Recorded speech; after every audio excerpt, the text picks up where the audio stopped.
എതിരില്ലാത്ത 5 ഗോളിന് തകർത്താണ് ഇംഗ്ലണ്ട് 2026 ഫിഫ ഫുട്ബോൾ ലോകകപ്പിലേക്കുള്ള ടിക്കറ്റ് എടുത്തത്. 26-ാം മിനിറ്റിൽ ആന്റണി ഗോർഡനിലൂടെ സ്കോർ ബോർഡ് തുറന്ന ഇംഗ്ലണ്ട് കളിയിലുടനീളം സർവാധിപത്യം പുലർത്തുന്ന കാഴ്ചയാണ് കണ്ടത്. മത്സരത്തിൽ നായകൻ ഹാരി കെയ്ൻ ഇരട്ട ഗോൾ നേടി.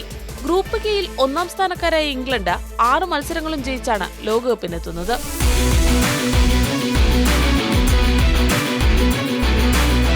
ബൾഗേറിയയെ എതിരില്ലാത്ത 4 ഗോളിനാണ് സ്പെയിൻ പരാജയപ്പെടുത്തിയത്.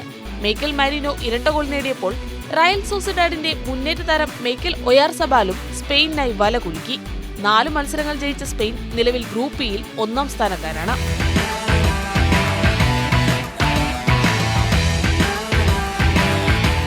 പോർച്ചുഗലിനെ 2 ഗോളിനാണ് ഹംഗറി സമനിലയിൽ കുരുക്കിയത്.